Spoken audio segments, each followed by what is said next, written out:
Ladies and gentlemen, good day and welcome to the CEAT Limited Q1 FY2024 earnings conference call hosted by ICICI Securities. As a reminder, all participant lines will be in the listen-only mode and there will be an opportunity for you to ask questions after the presentation concludes.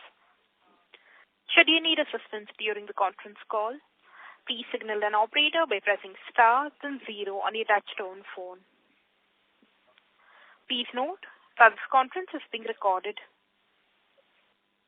I now hand the conference over to Mr. Basudev Banerjee from ICICI Securities. Thank you and over to you, sir. Thanks. Good afternoon, good evening, good morning to the respective participants. And thanks to the CEAT management for giving us the opportunity to host the call. We have with us the top management of CEAT represented by Mr. Arnab Banerjee, MD and CEO, and Mr. Kumar Subbiah, CFO. So without wasting any time, over to the management for the initial comments. Over to you, sir.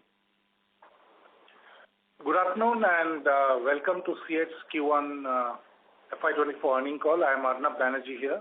I'll be taking you through the business updates for the quarter and then I will hand it over to Kumar for his remarks on the financial performance. And then we shall be open for Q&A. Starting with volume performance, Q1 was a good quarter for us with overall volume growth close to 3% QOQ.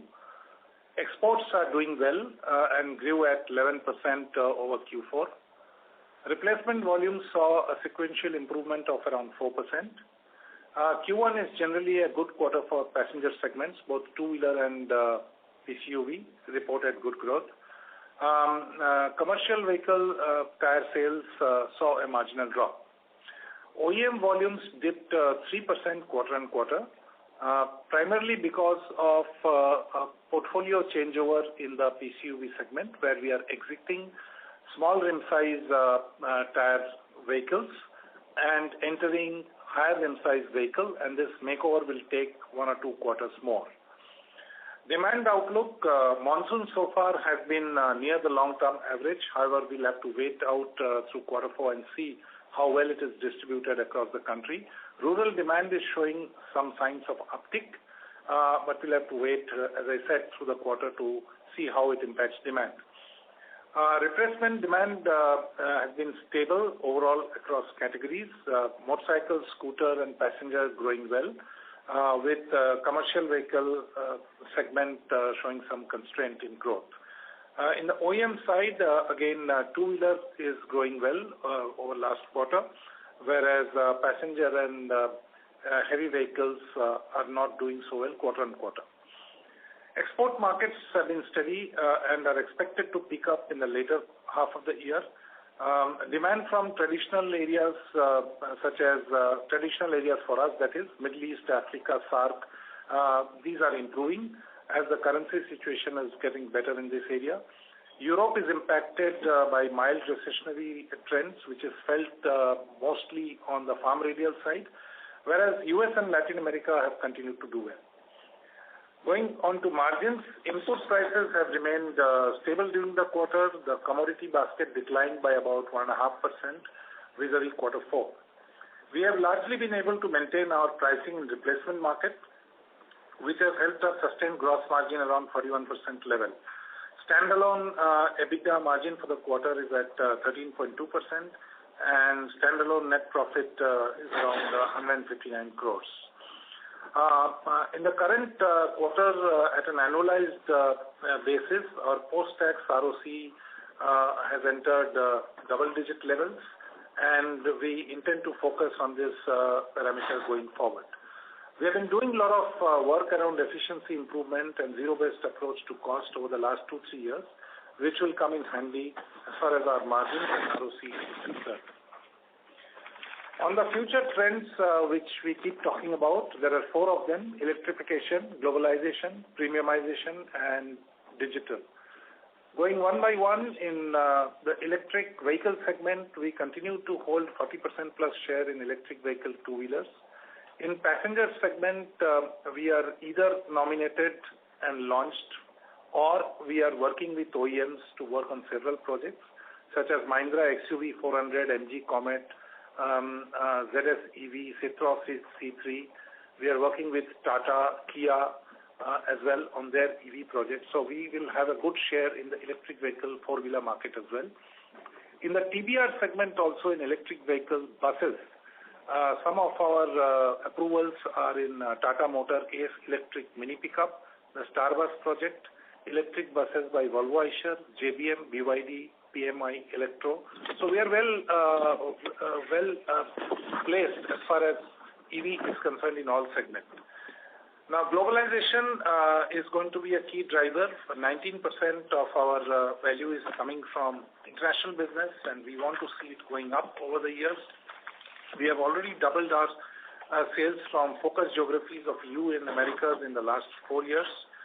On the off-highway side, we have a good presence SKU-wise, and we have an entry to about 80% of the global agricultural market. We have got into flagship OEMs such as John Deere, CNH, AGCO for this business, and we'll continue to focus on faster ramp-up of agri-radials. On the passenger side, passenger car tire size, our export sales has hit a run rate of about 2 million tires per annum, and a bulk of it coming from the European Union. TBR tires also have been launched in Europe and have seen good acceptance by customers. It has grown very well in Latin American market, and we are on course for a rollout to US in the Q4 of current financial year. Closer home, Sri Lanka situation is improving. Currency has been stable, and the tire demand there also should start recovering going forward. Q1 has been much better. We have opened our first CEAT Shoppe, which is an exclusive CEAT showroom outside India, that is in Nepal. The third trend is premiumization, and here we are well placed with our 4 premium platform in passenger car tire, which is Sport Drive, Cross Drive, Secura Drive, and Secura Drive SUV. Revenue share from these premium platforms is tracking close to 28%, and this should keep going up over the quarters. We did the strategic timeout in IPL 2023 campaign. We were also present on media, which was focused on SUV tires once again. Continuing our association with cricket, we signed out with Matthew Hayden, and we want to associate with him over the cricket properties that are coming up this year. In two-wheeler segments, with the premiumization outlook, we have started investing in new properties such as Supercross League, Enduro Tracks, which is an adventure event, Discovery Ride with premium bikes, and Rider Mania. And these properties will grow in future. We continue to invest in the CEAT brand, and even as we speak with the heavy monsoons in Mumbai, we are on with our two-wheeler monsoon tire change campaign. To provide a premium one-stop experience to commercial customers, we have opened the largest truck service hub in Gandhidham, Gujarat, which has 6 service bays in Q1. It has a retreading unit as well, where Marangoni has set up the unit, and consequently we are looking at a partnership with Marangoni over retreading. On the digitalization trend, the Lighthouse 4.0 success continues. We are horizontally deploying it to Chennai plant now, and looking for more certifications in the coming quarters. Coming to D2C channel, our passenger car tire sales in D2C channels has moved up to 6%, and we have decided to invest in marketing CRM in the coming quarters. Our total capex for FY24 is likely to be around 750 crores. We have looked at our TBR strategy closely over the last few quarters. We have established significant superiority of our products, leading to better pricing and margins for TBR. All these new TBR platforms are doing well on tire life, fuel efficiency, and rank amongst the best in the respective ranges. OEM acceptance has been good, with our share going up to double digit. And as a result of this strategy, our margins in domestic TBR have been on an uptrend. We have received good feedback and acceptance in international markets as well. And as I mentioned earlier, we are poised to launch it in the US market later in the year. Our Halol capacity utilization has crossed 90% level, and therefore we think it is important to resume the Chennai TBR expansion, which was approved by board earlier. The board had approved the full project of around 90,000 tires. We are taking up only half of that as phase 1, about 45,000 tires. The total capex over the years will be around 700 crores. This investment fits well into our plan of incurring bite-sized capex every year and into our pecking order of capital allocation across categories. On sustainability, we are continuing to do well. For instance, ton CO2 emission per metric ton has reduced by 9% YOY. 36% of our plant power requirement is tied up through renewable sources versus 26% a year ago. We'll continue to increase this saliency. Water consumption per ton reduced by 12% per YOY. We were also recognized at the Economic Times Sustainable Organization 2023 Forum for our sustainability initiatives. So FY24 is turning out to be a good year from demand, a steady year from demand perspective, as well as from the perspective of raw material prices. Our focus will be now to accelerate growth momentum, invest in the brand, invest in market presence, manufacturing capabilities, and take CEAT to a sustainable, healthy margin and in a superior ROC orbit. With this, I would like to hand over the call to Kumar for his remarks. Thank you, Arnab. Good afternoon, ladies and gentlemen, and thank you for joining our Q1 earnings call. I'll share some further financial data points with you all, post which we can enter Q&A. On revenue, our consolidated net revenue for the quarter stood at 2,935 crores, a growth of about 2.1% quarter-on-quarter and 4.1% year-on-year, which has a mix of both price and volume growth. And coming to gross margins, our consolidated gross margin improved by about 100 basis points quarter-on-quarter sequentially and about 940 basis points year-on-year, largely driven by drop in raw material costs and better product mix. We are witnessing some kind of stability in the prices of base materials like crude oil, rubber, and also currency that helped in terms of maintaining stability in the prices of raw material costs for the last 6 months. While crude oil prices have moved up in the last 2 weeks from $75 level to around $83 as we speak, we still expect our raw material prices to be within a range as far as Q2 is concerned. So coming to debt, capital expenditure and working capital, we spent about 220 crores on various capex items during the quarter, which consists of both project as well as normal capex. We prioritize high impact capex and key project capex in Q1, leading to incurring of capex little more than the proportionate amount for the year. As Arnab mentioned, we would like to maintain our overall capex guidance of around 150 crores for the year FY24. Working capital as of end June remained at similar levels of Q4 FY23, that is around negative 142 crores, and a small increase in raw material and receivables is offset by marginal increase in payables during the quarter that helped us to maintain the same level. We generated healthy operating cash flow, which was used to meet and fund our capex for the quarter and also reduce our debt to the extent of about 98 crores. Our consolidated debt stood at 1,989 crores, a reduction of about 97 crores over Q4 FY23. The above reduction of 98 crores is over and above 252 crores of debt that we were able to reduce in Q4 FY23. With these improved EBITDA and lower level of debt, our EBITDA as in terms of debt equity stands at below 0.6 as of end June, and debt EBITDA is at a comfortable level above 1.5x.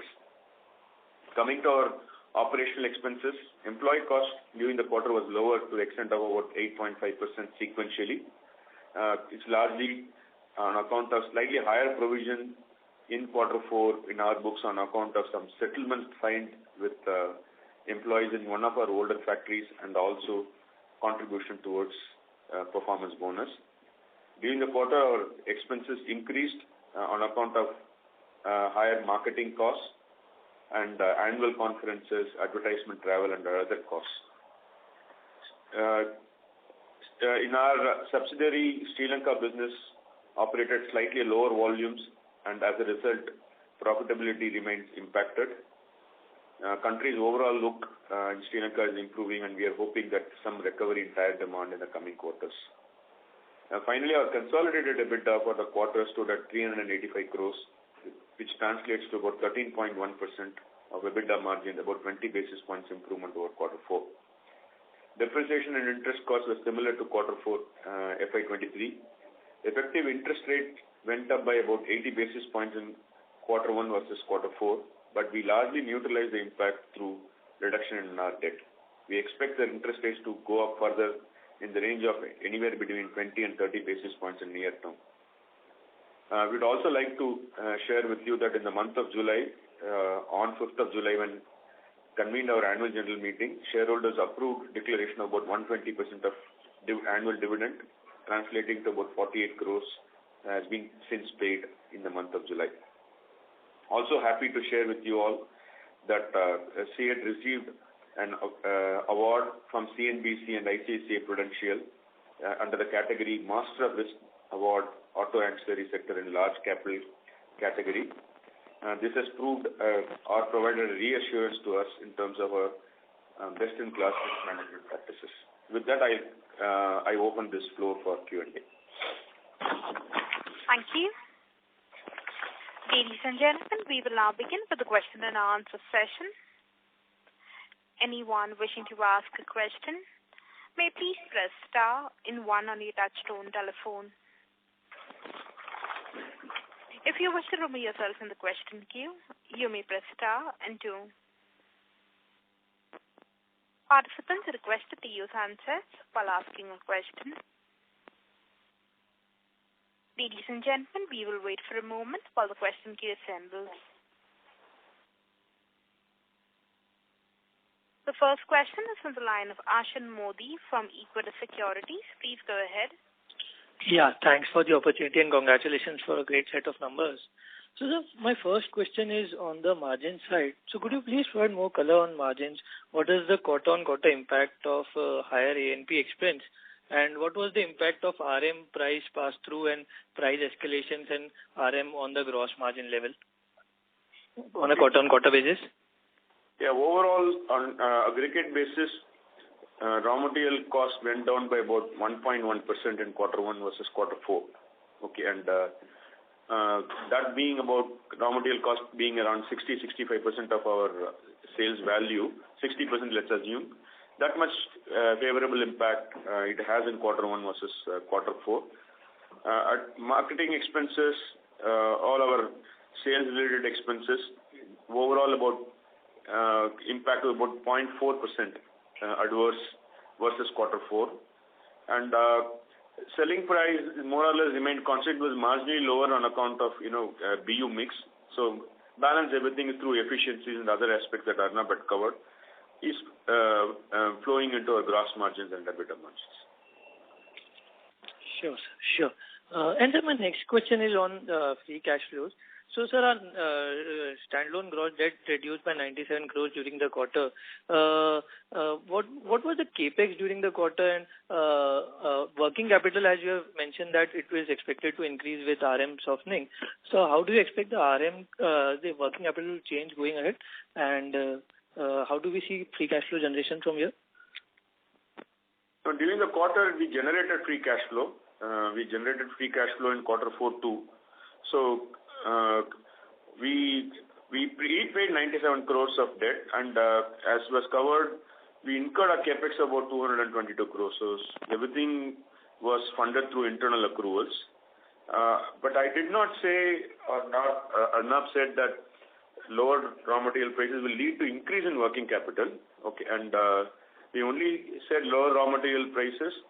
Maybe in the previous quarter we said we would like to normalize working capital in terms of FG inventory and RM inventory, not relating to any drop in raw material prices.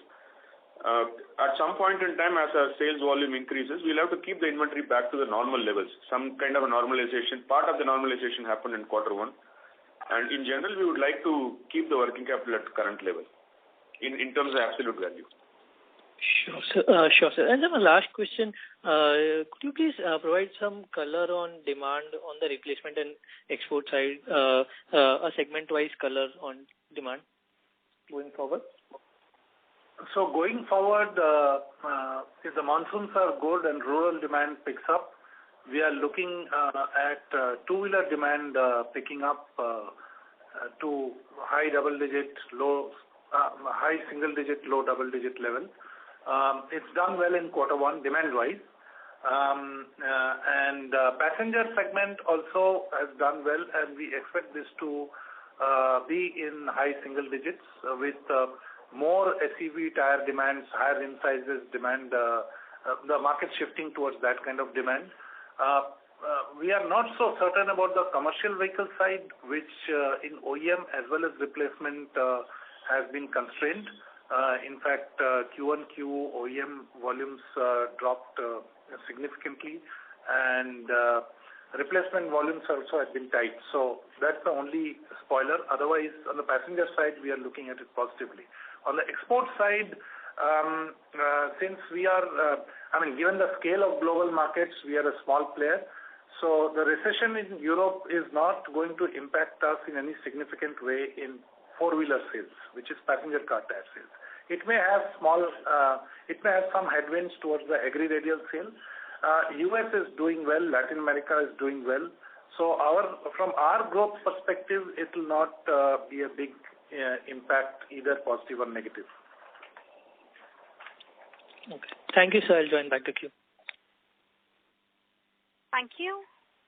Ladies and gentlemen, in order to ensure that the management will be able to address questions from all participants in this conference, we request you to limit your questions to 2 per participant only. The next question is from the line of Mumuksh Mandlesha from Anand Rathi. Please go ahead. Congrats on the good set of numbers, sir, and thanks for the opportunity. Sir, how are you seeing the resilience of the tire industry in terms of profitability post the import restriction? Are you seeing the local manufacturing players focusing more on profitability despite demand being low? How do you see the competition of the new players entering India with the local plants like Michelin plans to set up a new plant, or any current players expanding faster? We have not yet seen any significant price erosion in the replacement market.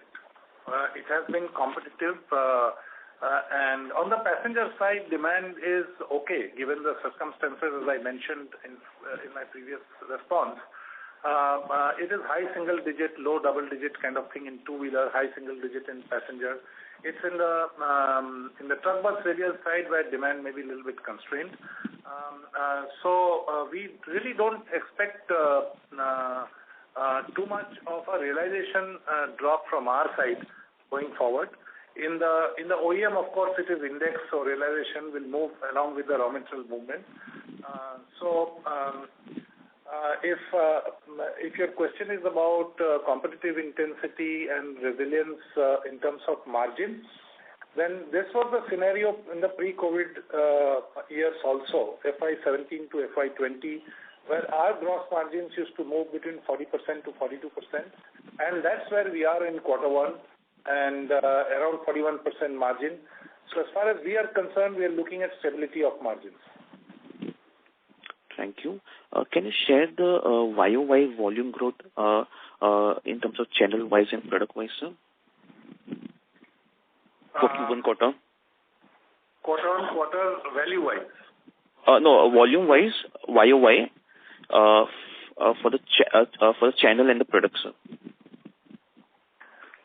Okay, so YOY truck bus radial, we have overall grown by about 5-odd%, and we got a big entry into OEMs in truck bus. I'm talking mostly radial. So overall, we have grown by about 35% in OEM. We have grown by high double digit in export also. Replacement had been a slower growth, single digit kind of growth in truck bus radial YOY. And off-highway has been growing pretty well.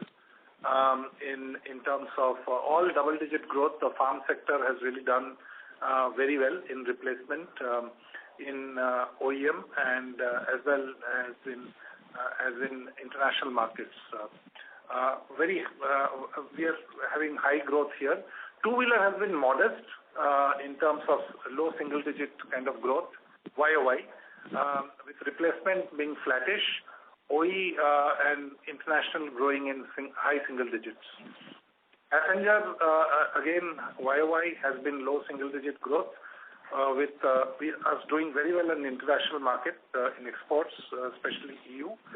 Replacement also doing well, whereas because of the reasons explained earlier, we have taken a beating in the OE segment temporarily because of the inch-wise portfolio changeover from 12-13-inch tires to 16, 17, 18-inch tire, and this will come back over quarter 2, quarter 3, and quarter 4. Thank you so much for this. Thank you. The next question is from the line of Siddharth Behera from Nomura. Please go ahead. Yeah, thanks for the opportunity, and so congrats on a good set of numbers. So first question is on the mix. Can you indicate what will be the replacement and export mix in the current quarter versus last quarter? Value-wise, OEM is 27%, and replacement and export will be making up the balance. So there's a 2% to 3% improvement in mix in quarter 1 vis-a-vis last year. So replacement would have gone up by 2% is what you are mentioning. Replacement plus international. Okay. OEM would have gone down by 2 to 3%. Okay. So based on your expectations, so this should normalize over the years, or you think some of the growth in the replacement and international will continue? International will definitely grow, and we would like to push this further. Replacement, if the monsoons are good and two-wheeler demand is good, then the passenger side will grow aggressively. So minor changes could be there over the next few quarters. Got it. And sir, I just missed that TBR capacity expansion CapEx you mentioned. What was the number, and by when do you plan to sort of start investing on this? So the total amount of CapEx in phase 1, which is about 45,000 tires, we mentioned about 700 crores. And not much of it will be incurred this year, and anyway it is included in our CapEx forecast of around 750 crores this year. So 750 crores includes all project plus maintenance, or it is only the project CapEx? It includes all projects plus normal CapEx which we incur every year. It's all inclusive. Okay. So most of the TBR investments you are saying will happen more towards the second half or next year perspective? Yeah, exactly. Okay. And sir, what will be the utilization levels in the passenger car segment for us currently? Roughly it is around 75% passenger car and two-wheeler segments. Okay. So there you may not need to do much CapEx in the current there is enough headroom to grow there. Okay, got it. And so lastly, I think for the exports, you mentioned it is maybe close to 19% this quarter, and generally our ambition is to go up to 25%. So I understand we are doing a lot of things, but just in terms of when shall we start expecting meaningful pickup in the numbers?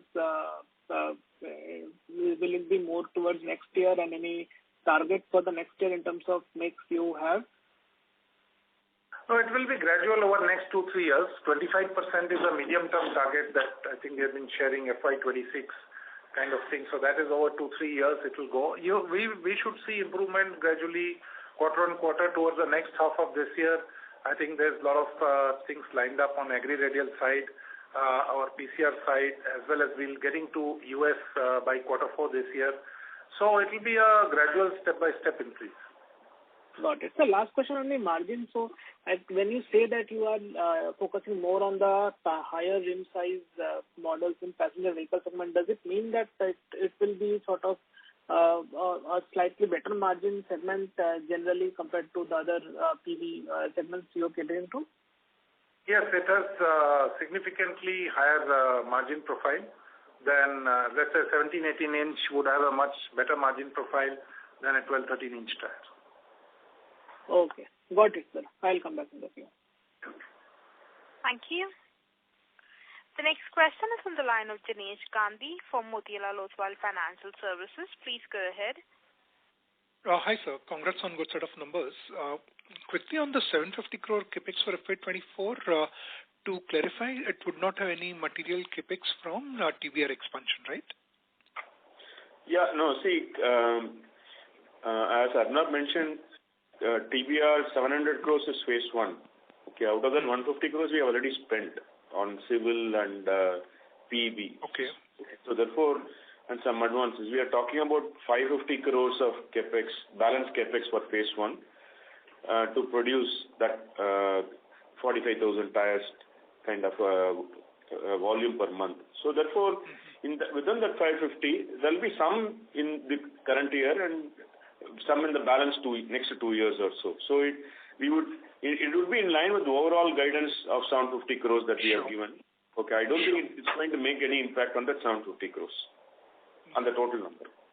Yeah, and the only growth capex in this would be the TBR one and the OTR, the balancing capex. Would that be correct? Yeah, no, some downstream on PCR, little bit on two-wheelers. Okay, and we also something on specialty bias capacity. So it's a mix of all of that, where depending on our demand we are spending, and specialty we have already announced that is agri-radial. So it consists of all of those. Okay. And of the 750, roughly 150 would be maintenance. It is in the range. See, maintenance means it includes R&D, it includes molds, it includes IT, digital related. Sometimes some of the smaller debottlenecking proposals are also there in that part of the 150. I think we should take it as a 200 kind of a number instead of 150. Okay, got it.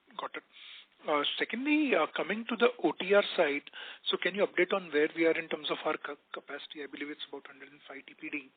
And what's the utilization there and expansion plans? There, we have been adding capacities in phases.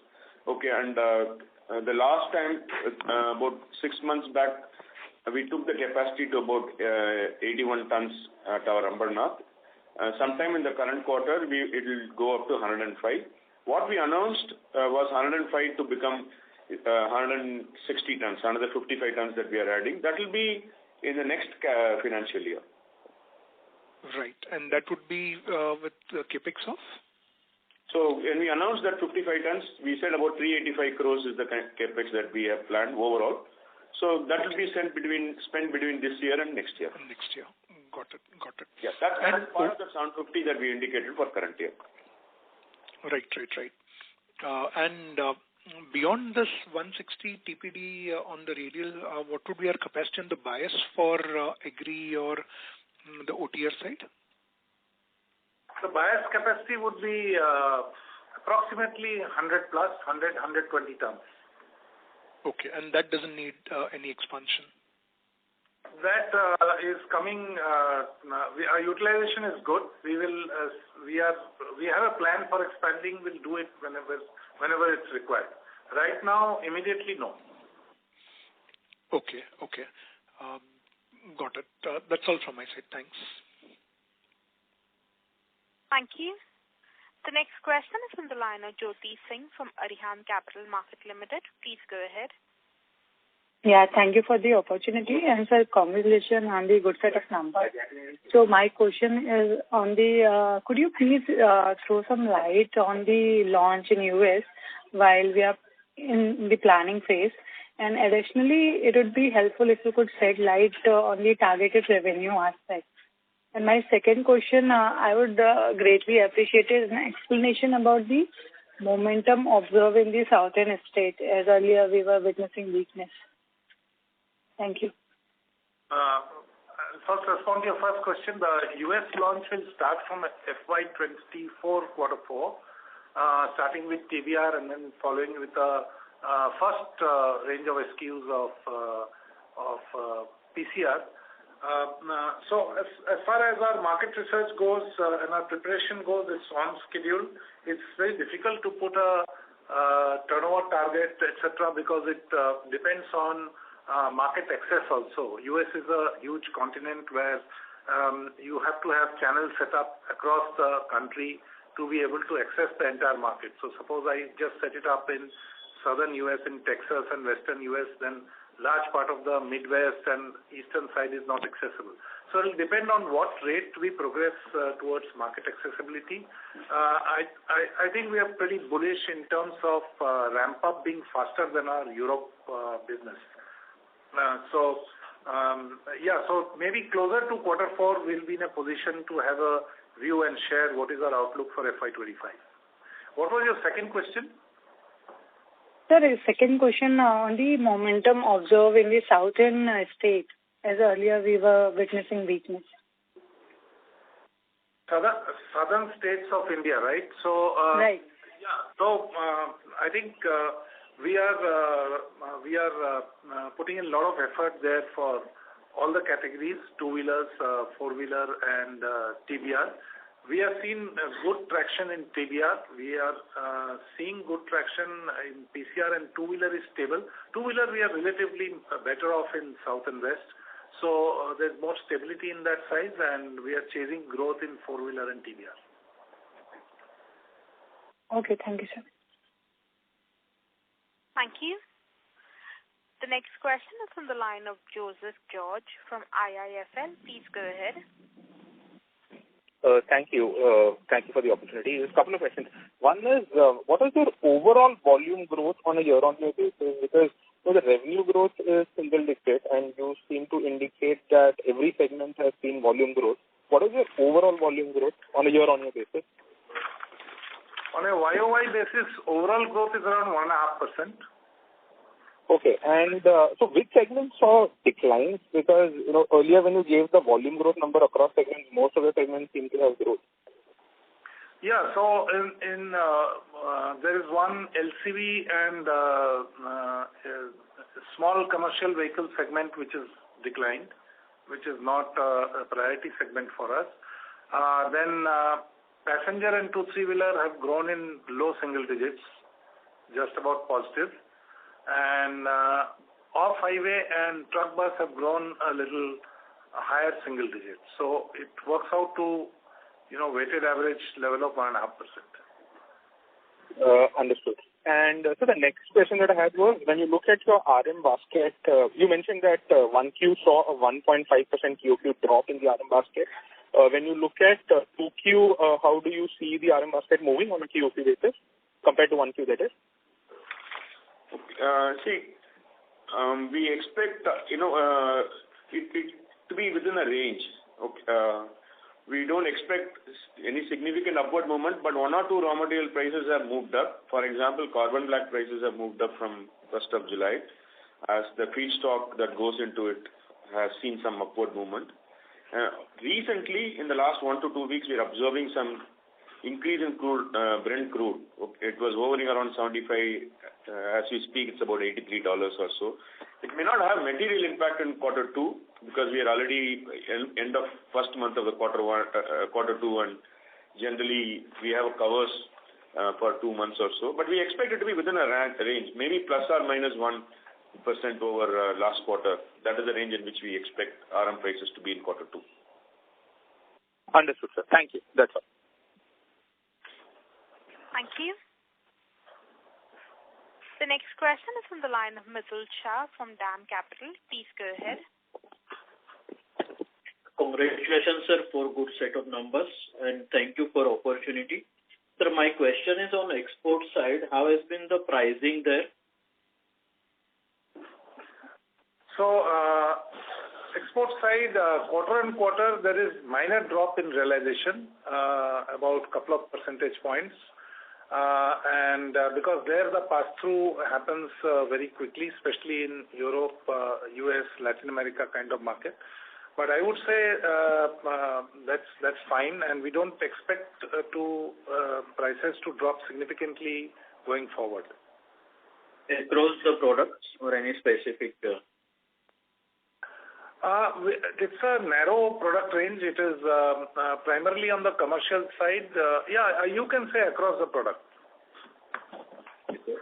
And second question, based on your presentation, and you also highlighted about this portfolio rejig in PCUV. So can you give more details and how much one can consider impact in Q1 and what would be the recovery expected in Q2 from this? Yeah, so a significant proportion of our OEM sales of passenger vehicles were coming from lower rim sizes. That has gone to zero. And as our volumes grow from 14, 15, 16, 17, 18-inch rim sizes, mostly the bigger cars, SUVs, etc., it will start trickling in from Q2 and have full recovery by the end of Q3 in terms of overall volume. Yes, sir. Thanks and all the best. Thank you. The next question is from the line of Chirag from White Pine. Please go ahead. Yeah, thanks for the opportunity, sir, and congratulations for good set of numbers. So just a follow-up on the earlier participant's question. So you said that the supply for this 13 inches tire has become zero from your side. It has got a significant, not 13, 12, 13, 14 put together, these are the lower rim sizes. It has significantly reduced. So would there still be mid-single digits or high single digits of the overall PCR tires? They would be around single digit. That is what you're indicating from, it used to be much higher earlier. See, if I was selling 100 tires, yeah, tires were about, let's say, 50-60%. It has reduced significantly. In OEMs, okay. This is in OEMs. Yeah. And sir, how much of this is outside the industry shift that we have seen, right? One is that this smaller inches tire, the industry proportion has changed, and second is you may have chose not to participate in some of these businesses. So between the two, how should we look at it? It's a mixture of both. You're right. The market itself is shifting towards CSUV, compact SUV and SUVs. And so the proportion of 12, 13, 14 inch, 12 and 13 mostly is reducing significantly. And we also saw an opportunity to focus more on the higher rim size vehicle, the SUVs, etc. And it's a combination of two. Fair point, sir. And the parallel conclusion is that your market share in higher inch tires in PCR would be much more than your average market share, right? So in the PCR category. After this changeover in OEMs, yes. Yeah, in OEMs. I'm referring to OEMs, sir. Yeah. Yes. So this is helpful. Sir, one last question if I can squeeze in. So this 700 crore capex is largely, for this year, is largely debottlenecking, right? Except for the TVR capex that you already indicated, which will happen in H2 a little bit. So this large part of this 700 crore capex is more of a debottlenecking capex. That is the right way to understand, correct? And that would add anywhere between 5% to 10% of your capacity, including downstreaming and parallel expansion, etc., all inclusive.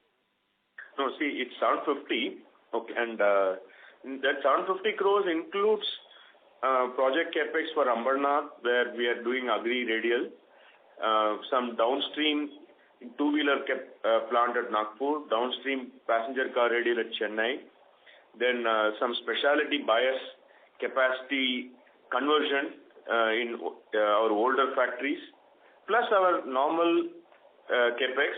And we are also spending some money on debottlenecking. Like, for example, we did some debottlenecking in Halol factory, okay, to increase our production. So all of them put together is about that 750 crores.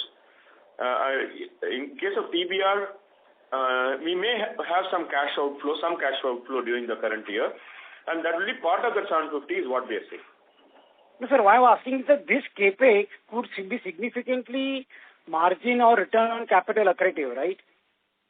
This particular capex that you are doing. Yeah, correct. See, normally when you do a debottlenecking, capex per ton is lower, and obviously on that capex, the incremental ROI would be higher than the greenfield or a brownfield kind of capex. Yes. And sir, as a clarification, in 25, what kind of capex 700 crore ballpark number is a fair assumption to look at, plus minus depending upon how the demand etc. behaves. But 700 crore kind of a run rate is a fair assumption for F25 project capex, or it would be far lower than that? No, first of all, that please take that as 150, okay, for the current year. Yeah. And again, I know, see, look, generally we carry out a long-term demand plan, supply plan in the quarter 3 and quarter 4 of the financial year, and accordingly determine the capex requirement of the following year. That is the process. I think as we also earlier mentioned that we have created enough upstream capacities, downstream where involving lower lead times, okay, would be considered in our annual plan. And anything which is greenfield or larger capex is where it requires some planning. We have enough headroom for us to, generate revenue from the capacities that we have already created. But in general, I think the numbers that you have indicated could be used as a, for the purpose of estimating the next requirement. But we'll be able to provide clarity more in quarter 4 after we carry out our annual plan. Fair point. NTDP and LTs. No, fair point. This is fairly understandable, sir. And basically, so F25 also, there could be a good amount of debottlenecking capex and not a major brownfield or greenfield except for the TBR. So I was trying to understand how the capex nature would be in 25. Would it be more of greenfield, brownfield, or it would be more of debottlenecking? That's what you are doing in 24. That was the objective. Thank you very much. Welcome. Yeah. Thank you. The next question is from the line of Garvit Goyal from Invest Analytics. Please go ahead. Hello. Good evening, sir. Am I audible? Yeah. Can you speak a little louder? Yeah, sure. 1 minute.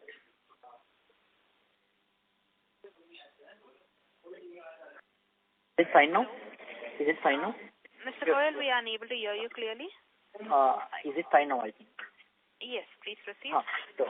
My question is on basically the demand side. Are you getting any kind of weak signals on the demand side from the export or either on the domestic part? Actually, I joined the call on a little bit late. So, can you please put some light on the demand outlook? Whether you are running on any weak capacity utilization levels due to rising imports or something like that. On the demand side, I'd mentioned that depends on the monsoon again. If the rural demand looks up, then we are a little bit positive on the two-wheeler side. It could be high single-digit or low double-digit kind of market growth. Passenger car tires would see a solid single-digit, high single-digit kind of demand growth is what we estimate.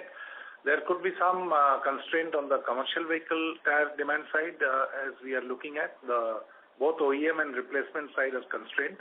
So this is the kind of outlook that we have at this moment for the next few quarters on the demand side. Okay, sir. Thank you, sir. That's it from my side. Thank you. The next question is from the line of Jinesh Gandhi from Motilal Oswal Financial Services. Please go ahead. Hi, sir. Just to clarify on the RM cost, we are seeing stability in terms of the natural rubber and synthetic rubber so far over 1Q levels, right? Or there is some further benefit expected? No, we are not expecting any further benefit on raw material costs. Okay. We expect it to be stable for the current quarter, except a couple of base material, which is crude, and carbon black feedstock, which is CBF as we call it as. It moved ahead of crude in quarter 1, and therefore it has an impact in quarter 2. Crude has slightly moved up from $75 to $83. It may have some impact, but it will have less impact in quarter 2. Okay, but if this sustains at the current level, there could be some adverse impact. But positively, we don't expect any impact in quarter 2 beyond quarter 1. Got it. And interest cost, do you think it has peaked out in 1Q at about 70 crores per quarter, or there will be further increase despite increase in interest rates, but our overall loans are coming down? So how do we see that? See, interest rates have been steadily moving up. Okay, so we've seen about 80 to 90 basis points kind of an increase in interest rate and it looks like there could be one more change in the repo rate. Could be, I'm just saying, there could be another 25 basis points kind of an impact.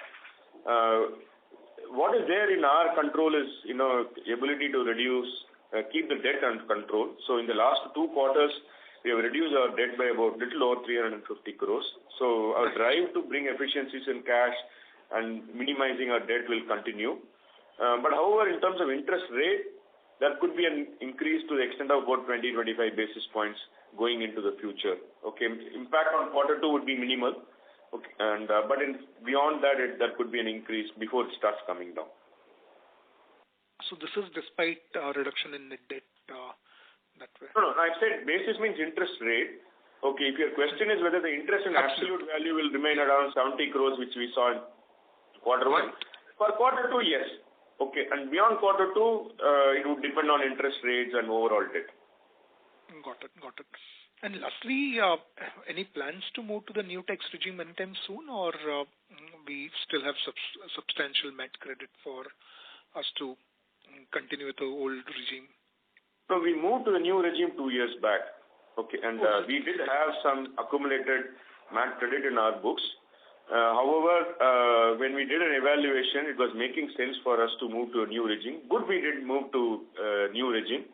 Otherwise, the MAT credit accumulation would have increased. Okay, so therefore we are already in new regime. That's the reason why our ETR is, closer to about 25% compared to 35% that was there in the old regime. Okay, and the higher rate on Concall level is just because of the lower profits of the subsidiaries? Okay. No, just for everyone's understanding, it's always good to look at ETR at the standalone level. Sure. Okay, and if you really look at the revenue and PBT before, say, dividend from the subsidiary, the difference is not much. Earlier, we had a separate entity for specialty business. However, having merged that, not much of a difference. So ETR always we look at it on a standalone basis.